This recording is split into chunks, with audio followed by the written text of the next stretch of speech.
Assalamualaikum warahmatullahi wabarakatuh. Innal hamdalillah kulluhu lillah. Asyhadu an la ilaha illallah wahdahu la syarika lahu wa asyhadu anna Muhammadan abduhu wa rasuluhu la nabiyya ba'da. Allahumma shalli wa sallim ala nabiyyina Muhammadin wa ala ali Muhammad. Pemirsa rahimakumullah, bahwa salah satu ilmu yang disyariatkan oleh Al-Qur'an itu adalah ilmu bisnis. Yang justru di sektor ini banyak kita yang kurang memperhatikan. Justru kita mengabaikan, seakan-akan itu tidak penting. Oleh karena itu kita perlu membuka surat At-Taubah ayat 111.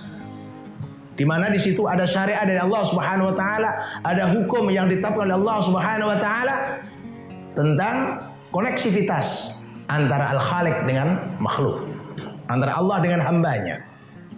Maka di situ transaksinya adalah jual beli. A'udzubillahi minasyaitonirrajim. Bismillahirrahmanirrahim. Innallaha ishtara minal mu'minina anfusahum wa amwalahum bi anna lahumul jannah. Di situ dimulai dengan satu pernyataan, sesungguhnya Allah Subhanahu wa taala, innallaha ishtara, membeli. Di situ bukan lagi sulasi, tapi ishtara, ada dua belah pihak. Karena ada pembeli, tentu ada penjual. Maka digunakan kata yang lebih daripada sulasi. Ishtara. Siapa pembelinya? Allah Subhanahu wa taala. Lalu penjualnya siapa? Ketemu di kalimat berikutnya, minal mu'minina, dari orang-orang beriman. Allah membeli dari orang-orang beriman. Berarti di sini terjadi transaksi. Allah Subhanahu wa taala membeli sebagai pembeli, lalu minal mu'minina, orang-orang beriman, dia adalah penjualnya. Mereka adalah penjualnya. Kalau sudah ada penjual, lalu ada pula pembeli, tentu ada komoditas yang diperjualbelikan. Apa komoditas yang diperjualbelikan? Anfusahum wa amwalahum, dua, yaitu dirinya, jiwa raganya. Mulai dari kaki sampai kepala, ini seluruhnya adalah komoditas yang bisa dijual kepada Allah Subhanahu wa taala. Maka kalau orang bergerak dari rumahnya keluar setelah ambil air wudhu pergi ke masjid, maka setiap gerakannya ini menghasilkan pahala dan menghapus dosa. Kenapa? Karena dinilai oleh Allah Subhanahu wa taala, dia orang yang bergerak menuju ke masjid, berjalan menuju ke masjid, ini sedang melakukan penjualan. Dalam bentuk apa? Mengikhlaskan dirinya, mengorbankan waktunya, mengorbankan kesempatannya untuk dipakai menghadap Allah, menuju ke Baitullah, masjid. Ditimbang ini oleh Allah Subhanahu wa taala, ditimbang, diperhitungkan. Tidak sia-sia, tidak percuma. Maka semakin jauh dari masjid misalnya, semakin banyak langkahnya, semakin banyak pula pahalanya. Maka ada satu sahabat yang pernah mohon izin kepada baginda Nabi untuk bertempat tinggal dekat dengan masjid. Karena apa? Kesulitan, dia buta. Oleh Nabi tidak diperbolehkan, tidak diperkenankan. Sudahlah, tinggal lebih jauh justru lebih baik. Kenapa? Karena banyak pahalanya. Guyonannya begini, kalau misal kita ini tinggal dekat dengan masjid, menuju masjid muter dulu supaya agak jauh. Nah, ini guyonannya. Supaya agak jauh supaya banyak pahalanya. Tentu tidak demikian. Tapi artinya apa? Artinya ini adalah komoditas kita berupa anfusahum. Yang kedua apa? Amwalahum. Komoditas yang dijual oleh orang-orang beriman kepada Allah Subhanahu wa taala adalah harta benda. Maka di situ kita ada istilah zakat, infak, sedekah.